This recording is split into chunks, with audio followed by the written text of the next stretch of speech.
Right now at 6, Schreiber Foods halts its multi-million-dollar Carthage expansion project. And we got a pretty decent day. I just snorted. We got a pretty decent day out there for us. Thunderstorm chances, though, by the afternoon. I'll look at that forecast, get you out the door coming up. Plus, an event to help more child care facilities set up shop in the 4 states. The 4 states' most watched news starts now. Well, good morning and welcome to the KOAM Morning News. It's 6 a.m. I'm Elise Noe. I'm Chris Warner. It's Thursday. Man, is it Thursday? Oh, what a great day. Oh, it is a fantastic day. We don't ever not have fun here. Yeah. Well, hopefully you're having a great time this morning. And for those of you who work Monday through Friday, right. Yeah, we're getting closer to the weekend. Yeah. Unfortunately, I know not everybody. This is all excitement right now. Yeah, exactly. We're just overjoyed weekend. that it's almost the weekend here in the 4 states. That's so much joy. Let's take a joyous look outside downtown Pittsburgh.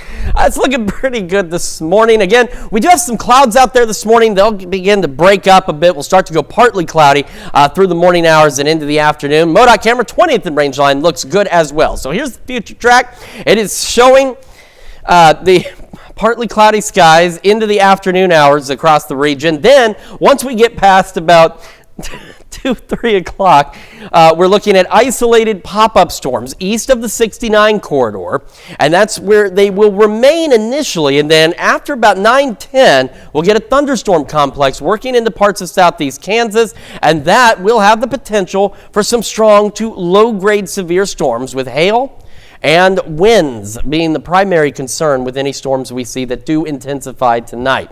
All right, 57 in Joplin right now, 58 in Pittsburgh, and temperatures across the region look about like this. Upper 50s, got some low 60s. Yates Center, Neodesha, and Chanute, as well as Bentonville. We had a few more low 60s yesterday, but still not a bad start to the day whatsoever. Kids getting on the bus, partly cloudy skies. Upper 50s out there. Southeast winds 5 to 10. By this afternoon, those winds shift out of the south. Get a few isolated showers or thunderstorms by this afternoon. 77 when the bus comes back home. Our highs today, again, similar to yesterday, going into the upper 70s, had some low 80s out there with those pop-up storm chances, and then we'll start to see more storm chances overnight tonight into our Friday. We're still watching that severe threat next Monday and Tuesday. We'll take a look at all that for you in the full forecast here in just a few more minutes. Elise? All right, thanks. Well, the Missouri Dental Board files a petition to pull the license of a Joplin dentist following a drug bust. The board says the move comes following the arrest of Dr. John H. Joseph for suspected involvement in a drug deal. The petition states that the board believes Joseph presents a serious danger to the health, safety, or welfare to patients. If granted, Joseph will no longer be able to practice dentistry. You can read a copy of the full petition on our website, KOAMnewsnow.com. Authorities arrested Joseph in March after an officer witnessed him and 2 others apparently engaging in a drug deal. A search of Joseph and his vehicle turned up more than 12 grams of fentanyl. Authorities say further investigation indicated Joseph had been traveling to Tulsa, where he would purchase fentanyl to deliver to the Joplin area. Authorities charged Joseph with trafficking drugs in the first degree and unlawful use of a weapon. And to be the first to see breaking news, whether in sports, you can download the KOAM News app. It's available free of charge in the Apple App Store and the Google Play Store. Just search for the KOAM News app. Well, Schreiber Foods is putting their expansion plans in Carthage on hold. Schreiber Foods announced their expansion in Carthage in December. The expansion would include construction of a new production facility over 100,000 square feet. Now, Schreiber Foods has alerted the Carthage Economic Development Corporation that they're indefinitely pausing the project. Schreiber Foods cited uncertain economic conditions as the reason. It was disappointing for us, but ultimately, again, this is a pause. They didn't say they're not looking at Carthage, they're not doing any of those things. And frankly, given some of the uncertain economic conditions that we all see on a daily basis, it's not surprising. The $211 million investment is expected to create 150 new jobs in Carthage. Ghetto Tacos teamed up with Arvis Million Meals at Carthage Fire Department yesterday to combat food insecurity among students. According to Arvis Million Meals, Missouri ranks 16th worst in the nation in the percentage of students who are food insecure. A percentage of every taco sold stays in Carthage to support its community. We have volunteers that come in from the community and pack our weekend food packs every Tuesday morning, and then they're distributed to the buildings, and then the counselors distribute the packs to the students to take home every Friday afternoon. Arvis says Arkansas ranks worst in the nation for food insecurity, and Oklahoma ranks 5th worst. Kansas, on the other hand, does better than the national average. Arvis Million Meals will travel to other parts of the 4 states next month. We can support this cause online. You'll find a link to this story on our website, KOAMnewsnow.com. The Crawford County Health Department held an event yesterday for future child care providers. The orientation session provided information for those interested in becoming a licensed child care provider in Crawford and Bourbon counties. The session covered information on the regulations pertaining to establishing a legal daycare service, specifically in-home daycare and non-residential daycare. There is absolutely a huge need for childcare. Crawford, Bourbon, Cherokee, Neosho, the whole state is in a childcare drought right now, especially here in southeast Kansas. Infants especially, parents are finding having a hard time trying to find infant care for their kiddos. Licensed providers undergo a background check and are required to have certain first aid, nutrition, and safety classes. The Grand River Dam Authority opened the floodgates on the Pensacola Dam yesterday at the direction of the U.S. Army Corps of Engineers. 4 main spillway and 2 east spillway gates opened to release some of the excess water, and by some we mean more than 52,000 cubic feet per second. Thanks to KOAM's Shannon Becker and Fly Home Aviation in Grove for the bird's eye view. And that's a look at this morning's top stories and weather in our first 7 minutes coming up on the KOAM Morning News. Well, in 2 weeks, the TSA will require real ID compliant identification for adults at airport security checkpoints. Plus, President Trump's trade war could be coming to an end as retailers warn of consumer could still feel the impact. And Chris Warner returns with another look at your Thursday forecast. You're watching the KOAM Morning News. We'll be right back. But first, here's a live look from Riverside Park in Oswego, Kansas.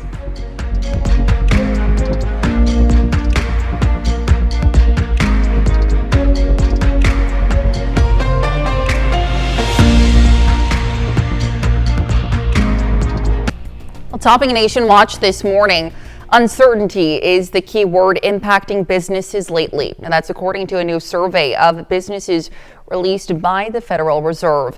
The report shows overall economic activity hasn't changed very much over the past 2 months, but uncertainty around international trade policy is scaring many business owners.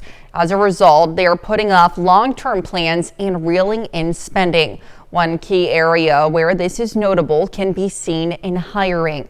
Many companies have slowed down on bringing in new workers until they have better clarity on long-term economic conditions. The Real ID deadline is almost here. Starting May 7th, adults will have to present Real ID compliant identification to board a domestic flight. Now that means driver's licenses or other state-issued identification must have the stamped markings on the right-hand corner. Travelers will still be able to use passports as an alternative form of identification at the airport. Processing times and fees vary by state. In some states, it could take up to 20 days to get a hard copy of the ID. The travel requirement was originally scheduled to take effect in 2020. However, it was pushed back because of a backlog at Department of Motor Vehicle offices across the country during the COVID pandemic. Well, Southwest Airlines has announced it will be cutting flights in the second half of the year. The company cited economic uncertainty as the reason. Southwest expects its revenue to be flat or fall off 4% in the second quarter compared to a year earlier. Now, the scale back comes as the airline ends its open seating model and free checked luggage. Earlier this month, United and Delta announced they were reducing domestic flights in the second half of the year as well. President Trump says his trade war may settle in less than a month. Now, this comes after the heads of two major retailers expressed their concerns about how the tariffs could impact how you shop. Jared Hill is in New York with the latest. A positive reaction from global financial markets as President Donald Trump signaled he could soon be cutting tariffs. Over the next 2-3 weeks, we'll be setting the number. Potentially including China. Despite no talks currently scheduled between the two countries, U.S. trade with China has already plummeted. This week, CEOs from major retailers Walmart and Target privately warned the president that the ripple effects of his tariffs could leave shelves empty within a matter of weeks. Chinese freight traffic to the port of Los Angeles is down more than 30% from last year as American companies cancel orders. Treasury Secretary Scott Bessent has tried to calm concerns while telling the World Bank Wednesday the U.S. is just attempting to rebalance global trade. China's current economic model is built on exporting its way out of its economic troubles. It's an unsustainable model that is not only harming China, but the entire world. As the White House softens its tone on trade, President Trump is pointing a finger at Ukraine's president for a holdup in peace talks with Russia. I think we have a deal with Russia. We have to get a deal with Zelensky. The president's comments as he signed executive orders Wednesday focused on higher education. One aiming to change the college accreditation process, claiming there's too much focus on progressive social ideas. The other order enforcing laws that require universities to disclose when they accept large foreign donations. The president calling out Harvard specifically in both. Jared Hill, CBS News. That's a look at some of today's top national stories. Let's head over to Chris for a look at the forecast. Yeah, we're taking a look at Skywatch Storm Tracker. Nothing much in our area at this time. We do have some scattered showers and storms to our west, but not much expected to make it into our immediate area out there. Got a beautiful sunrise to those partly cloudy skies. That's a nice view there from 7th and Rangeline. We are looking at pop-up storm chances a little later this afternoon and a few more thunderstorm chances overnight tonight through our Friday. Details in the full forecast when we come back. The NFL's Green Bay Packers are hosting a competition to try to find their biggest fan. Thousands of people across the country submitted photos and only 5 finalists were selected. Now, one of the potential superfans lives in Wisconsin and happens to have 4 legs. Ken Ledholm introduces us to Scout, who's chasing after the glory with maybe a few extra treats along the way. My husband and I are, I would say, the biggest Packer fans around. This is Miranda Young. My parents went to the first game that Brett Favre played in, and so we've just grown up as humongous Packer fans our whole lives. She lives and breathes green and gold. I follow the Packers online and in my email, and so they had sent out an email for a fan favorite contest where you can submit a photo. So she did. Not of her family, though, of someone different. Scout, sit. Good boy. Scout, her 4-month-old golden retriever, is a finalist. I ran downstairs. I screamed for my husband. You know, he made it, he made it. And he's competing against 4 other humans in this fan photo contest. I was just proud that, you know, we could represent the Packers in our own home that way, in our Chippewa Valley community. It's just like, it's mind-blowing. From Scout's bandana to his treats, he's surrounded by green and gold. When we went to go pick out our dog, he was the dog with the green collar. So, you know, that was just a sign. For Packers fans like Miranda and Scout, I guess, this is a way for the team to reach its base. Lambeau Field's been sold out. The waiting list for season tickets is decades and decades. And so they don't have to do these kind of things to get more support. I mean, they're well supported by the community, but to be able to involve the fans even more is so special, just for that reason alone.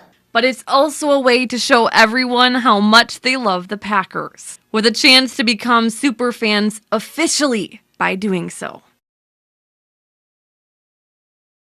Well, people can vote daily for their picks until May 1st. Now let's head over to Chris for a quick look at your forecast. Yeah, even with our partly to mostly cloudy skies this morning, it's leaving us with a beautiful sunrise out there, but we do have thunderstorm chances slowly increasing as we head into the afternoon. Another look at your forecast when we come back.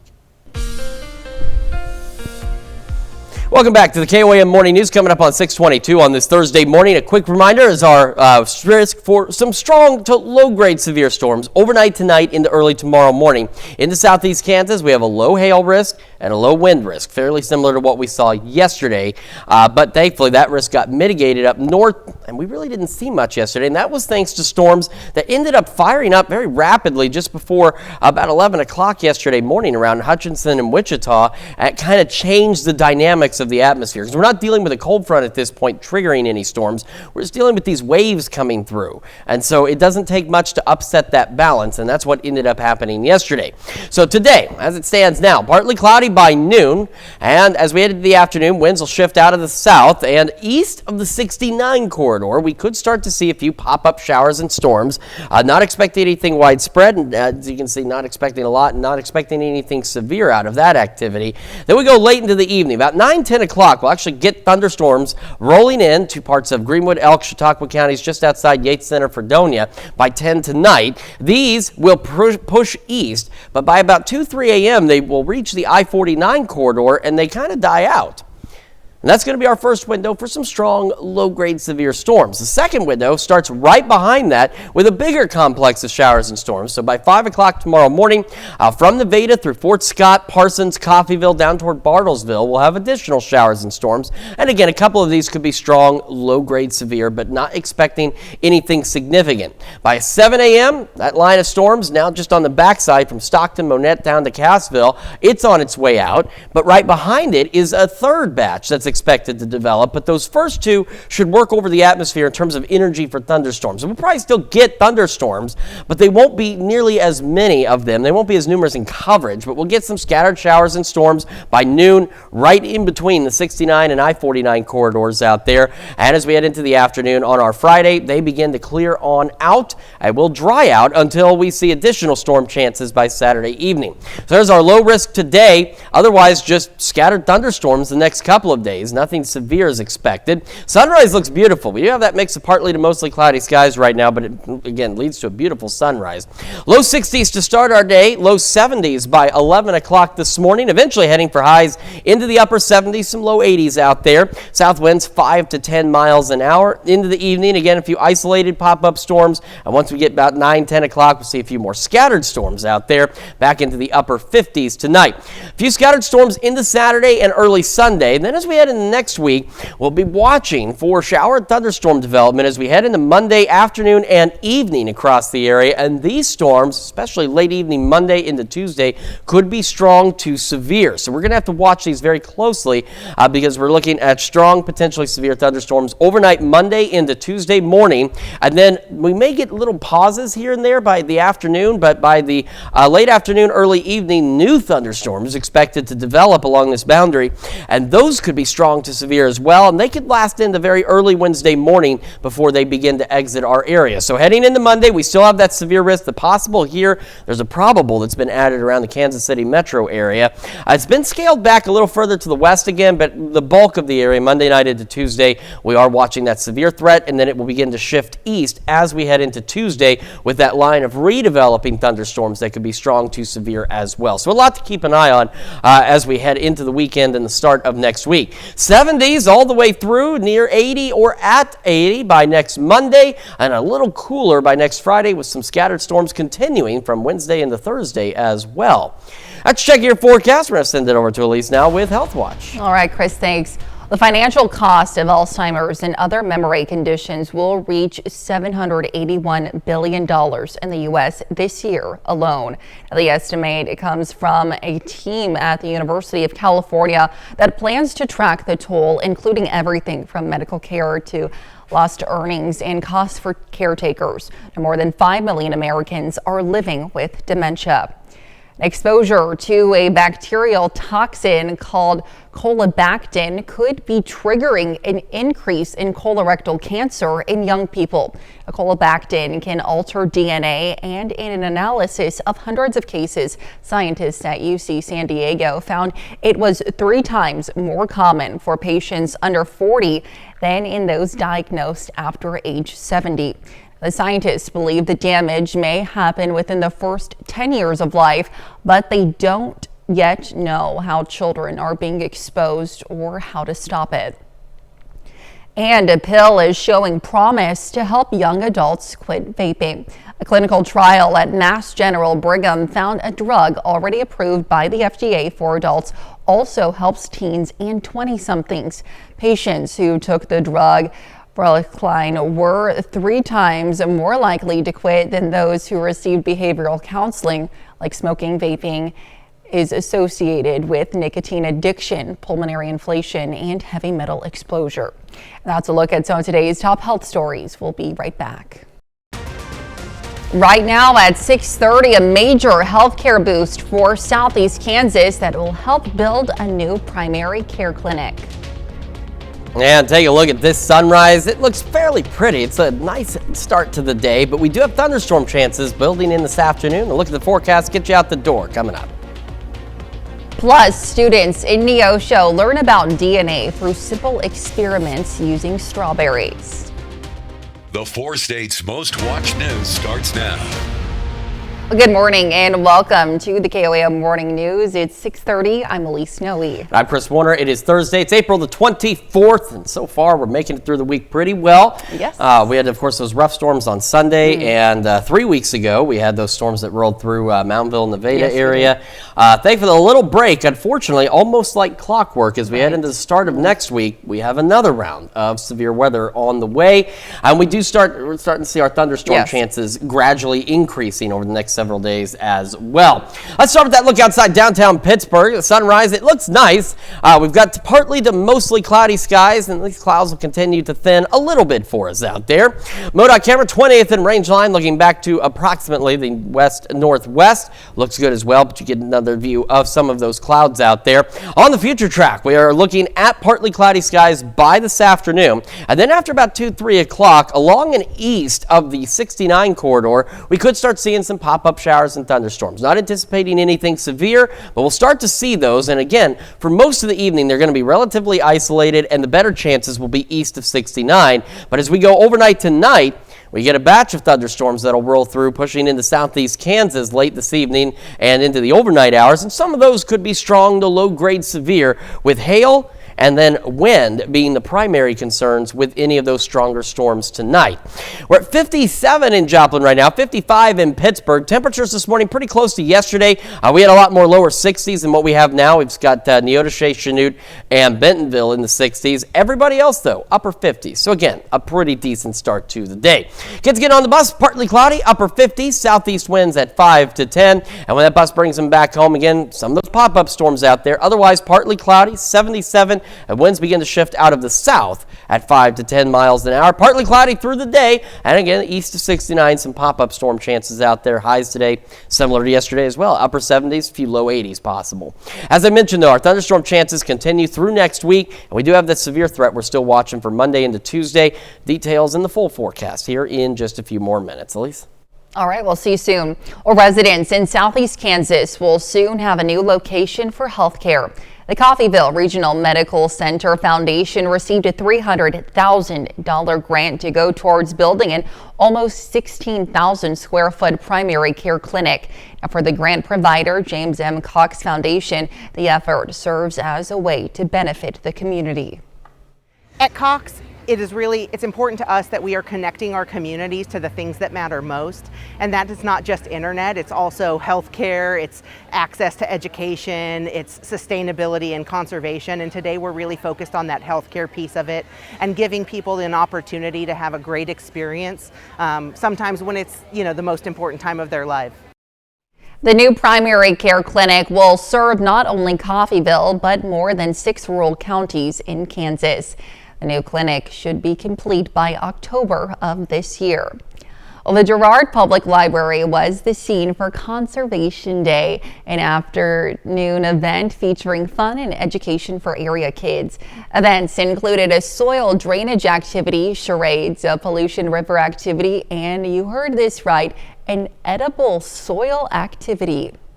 It's really neat to see the kids pick up on new information, and by making it fun and incorporating games, it does help the kids retain that information better, and hopefully they find a way to help conserve and help our earth. What is that? The Crawford County Conservation District hosted the event.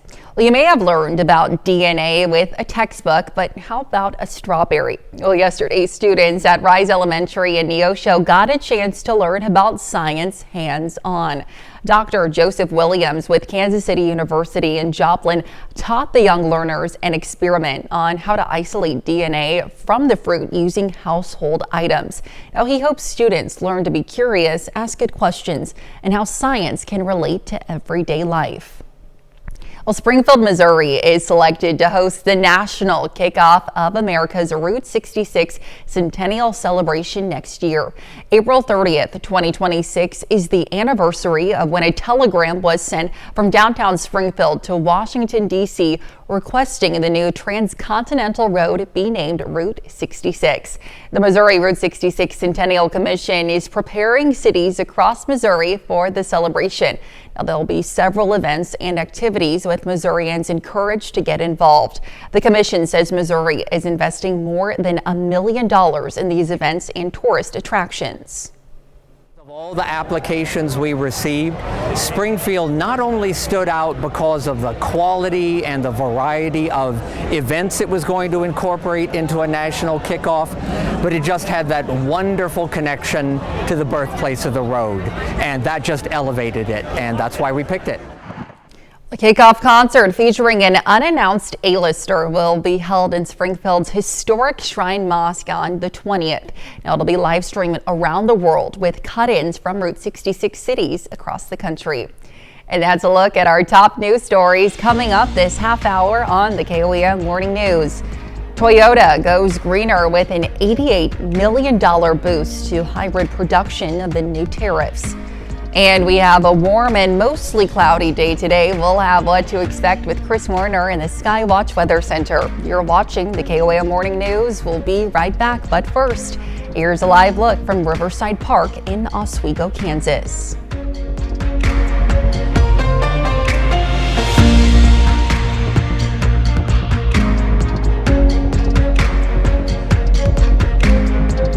In Consumer Watch this morning, the stash of old cell phones in your stock drawer is a symptom of a growing challenge. What to do with electronic waste? According to the UN, more than 60 million tons are thrown out every year, and just a quarter of that is safely recycled. Bradley Blackburn shows us how finding the value hidden inside our gadgets could help solve the problem. At eWorks in Freeport, New York, these piles of dusty TVs, PCs, printers, and other old tech are the start of an electronic treasure hunt. There is a value that would be there. Maybe it's a small value, but it's our job to really go through that process and evaluate each one of those components. CEO Mark Wilkins' team first tests to see if electronics still work. If not, they're disassembled. That's all gold plating there? Yes. Because anything with a chip can contain gold, and more than you might think. It's not just the gold that you can see with your eye, but it's also what's inside component chips. And the number of chips that are on it. If you take 1 million of these, you get something close to 70 to 85 pounds of gold. Professor Ali Abbas-Barat with Cornell University says there's more gold in a ton of e-waste than in ore mined from the earth. But to date, it's required harmful chemicals like cyanide to filter it out. So they developed a method they say is more efficient with less environmental risk. It uses an organic compound to absorb gold ions like a sponge. Our sponge selectively targets only gold, and that's a major difference. That gold can then be reused in solar panels, new electronics, possibly even jewelry. Easier, cheaper extraction could boost the financial incentive to safely recycle e-waste and keep toxic metals out of landfills. I think the world right now is much more aware. Still, it takes a lot of sorting, and that's where eWorks found an opportunity to create dozens of new jobs. Our mission is to provide training, education, and employment for people with disabilities. So about 48% of our workforce are people with special needs. A crew with the skills to help mine these obsolete electronics for gold. Bradley Blackburn, CBS News, Freeport, New York. Well, 12 states are suing the Trump administration in the U.S. Court of International Trade to block President Donald Trump's tariffs, claiming they are unlawful and have brought chaos to the American economy. The lawsuit is separate from the one filed by California last week. It comes as sources familiar with the matter tell CBS News that executives from Walmart and Target privately warned the president that his tariffs could lead to empty store shelves in the coming weeks. Yesterday, President Trump softened his rhetoric on tariffs against China, insisting he wants to make a fair deal. Well, Toyota is upping its commitment to hybrid cars. The Japanese automaker says it'll invest $88 million more in its West Virginia-based engine and transmissions plant with the goal of boosting production of gas-electric hybrid vehicles by late next year. The push comes after President Trump added a 25% tariff on foreign-made cars and auto parts. And scammers stole a record $16.6 billion last year. That's according to the FBI's annual Internet Crime Report. Now, most of those losses were due to fraud through ransomware. Reports also rose 9%. People over 60 years old filed the most complaints, nearly 150,000, and reported the most losses at $4.8 billion. That's it for Consumer Watch. Here's Chris with another look at your forecast. Now we've got a great looking sunrise, even with that mix of partly to mostly cloudy skies. It looks nice out there. Most of our morning is going to be pretty decent, it looks like, but then we'll start to see some thunderstorm chances by this afternoon. Quick look, MoDOT camera, 20th and Rangeline, also looking good. Kids on the bus, so we're getting ready to get on the bus this morning. Future track, we're going to go partly cloudy by this afternoon, and then after about 2-3 o'clock east of the 69 corridor, we're looking at pop-up storm chances out there. Not anticipating anything strong or severe, but we'll have those scattered storms, or at least isolated storms initially, and then when we go later tonight, we'll get a thunderstorm complex rolling into southeast Kansas, and that could be strong to low-grade severe with potential for some hail and some gusty winds as the primary concerns with any of those stronger storms late tonight into early tomorrow morning. Temperatures this morning very close to yesterday, upper 50s. We got 57 Joplin and in Pittsburgh. We had a few more low 60s yesterday than what we have this morning, but still a very mild start to the day. Neodesha, Chanute, and Bentonville all into the 60s. Everybody else into the upper 50s. So kids getting on the bus, majority of us should be sitting in the upper 50s. Partly cloudy, southeast winds at 5 to 10. And when that bus brings them home again, some isolated showers or storms east of 69. Otherwise partly cloudy, 77. Wind shifting out of the south at about 5 to 10 miles an hour. We do have the thunderstorms coming in tonight through the first portion of our Friday. Few scattered storms Saturday, Sunday. We're still watching a severe threat next Monday and Tuesday. We'll go over all those details with you here in just a moment. We're also going to celebrate birthdays and anniversaries. But first, here's what's happening on CBS Mornings.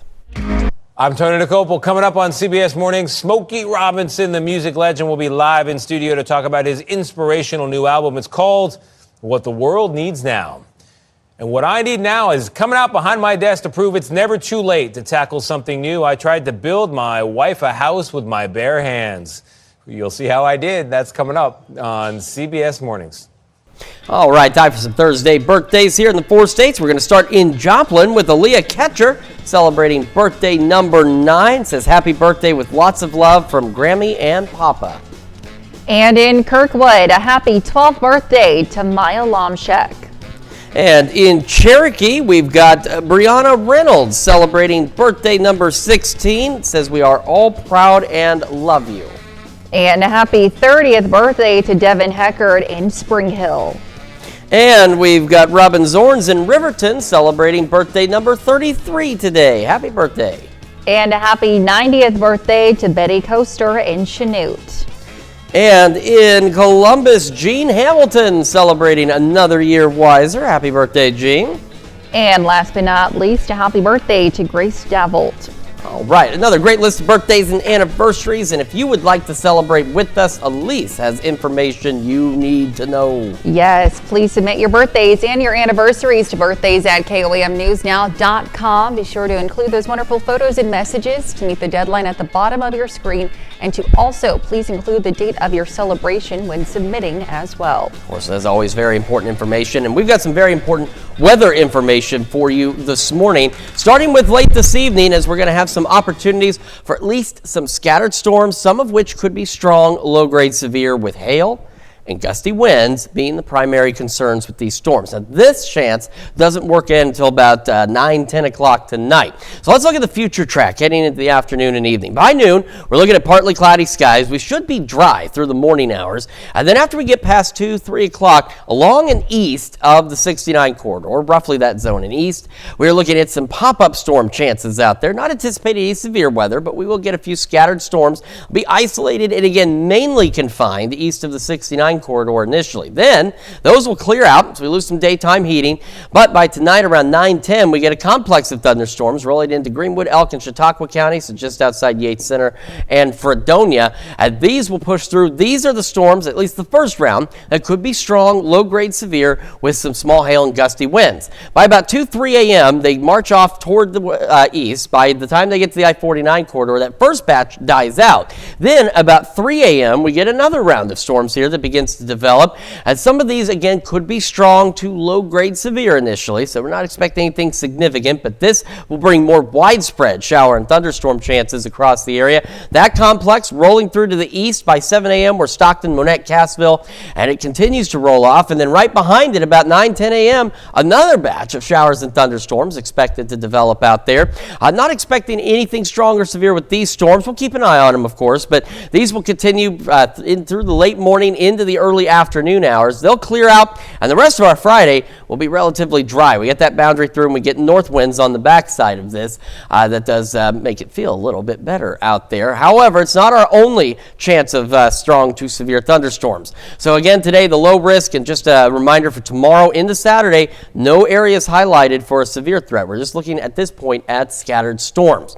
Sunrise looks great this morning, but again, we'll eventually go partly cloudy, low 60s to start, low 70s by 11 o'clock this morning, into the upper 70s, maybe a couple of low 80s by this afternoon. As I mentioned, once we get past about 2, 3 o'clock, some of those pop-up storms out there. Overnight, we'll have, again, more scattered storms across the region, going overnight tonight into tomorrow morning, falling back into the upper 50s. Now, the thing we're really watching very closely is it's still a very dynamic setup in terms of the variables that are in play here is going to be from Monday into Tuesday, possibly as late as early Wednesday. We could get some scattered storms out there as we head into the late morning and early afternoon hours Monday. Then they kind of fizzle out. Then we get an actual batch of showers and thunderstorms by late Monday, and these continue into early Tuesday morning across the region. And then we'll see redevelopment take place as we head into the afternoon in the southeastern half of our area, with additional thunderstorm chances out there that could last into the early morning hours on our Wednesday. The reason we're watching this is the storm chances themselves are kind of bouncing around out there. There's a possibility we may not get widespread storm coverage, so not like a line of storms or anything, but the storms we do see will have the potential to become strong, possibly severe. So for Monday, a probable, because remember on the extended severe weather outlook, there's only 2 categories at this point, possible or probable. Probable's been added up just north of Kansas City. We're still in the possible. Now this did stretch a little further south and east yesterday. It's been backed up just a hair, but not significantly so. Most of the area is still in that severe threat for late Monday into early Tuesday. And then as we see the redevelopment along that boundary, by Tuesday afternoon, our severe threat shifts right along with that. So strong to severe thunderstorms begin to redevelop, and will push off to the south and east through late Tuesday into very early Wednesday morning. So it's a lot we still want to keep an eye on. Regardless of how many storms we get, the environment looks to be favorable for any of them to potentially become severe. So we want to watch this very closely over the next several days. Well, coming up, when the KOAM Morning News switches over to Fox 14 at 7 a.m., or if you stay right here with us on KOAM Plus, we're going to tell you some senior citizens that are discovering a new type of therapy at an Irish pharmacy. And here's a check of today's top headlines, the news you need to know before you head out the door. The Missouri Dental Board files a petition to pull the license of Dr. John H. Joseph, a Joplin dentist, following a drug bust. The petition states the board believes Joseph presents a serious danger to the health, safety, or welfare of patients. Now, if granted, Joseph will no longer be able to practice dentistry. Schreiber Foods is putting their expansion plans in Carthage on hold. The expansion would include construction of a new production facility. Schreiber Foods cited uncertain economic conditions as the reason. The expansion is expected to create 150 new jobs in Carthage. And Ghetto Tacos and Harvest Million Meals teamed up to combat food insecurity among students. A percentage of every taco sold stays in Carthage to support its community. Harvest Million Meals will travel to other parts of the 4 states next month. You can support this cause online, and you'll find a link to the story on our website, KOAMnewsnow.com. That's a check of today's top headlines, the news you need to know before you head out the door. And as you head out the door, mild start out there as we get into the afternoon, past about 2-3 o'clock. A few pop-up storms possible east of 69 into the upper 70s today, otherwise partly cloudy. Then after about 9-10, more thunderstorms develop. Some of these could be strong, low-grade severe with some small hail and perhaps some gusty winds back into the upper 50s. Showers and storms continue in different rounds throughout the first half of our Friday. We'll have a few more scattered late storms Saturday into Sunday. We're continuing to monitor that severe threat from late Monday really into very early Wednesday morning, so we definitely want to keep an eye on those storm chances. Well, coming up today at noon, we're making Steakhouse London broil in the Mr. Food Test Kitchen. And your morning news continues on KOAM with CBS Mornings. Coming up, Tony DeCopel shows why it's never too late to try something new and got out from behind the desk to build a house. Or you can switch on over with us on Fox 14, where your only local morning news continues. This morning, Emily Frankowski from Connect to Culture joins us in the studio to talk about some exciting upcoming events. Plus, Blake and Megan Wooten also join us in the studio to talk about where you can find some untraditional pets. And you know, I got out from behind the desk yesterday and microwaved a Hot Pocket. Oh, good for you. I feel maybe we should do a special. All right. Tony built a house. I mean, that's a little different. To the network with I that think one. we should. Well, that's going to wrap it up for us for now. We'll be back here tomorrow morning at 5 a.m. And we'll see you today at noon.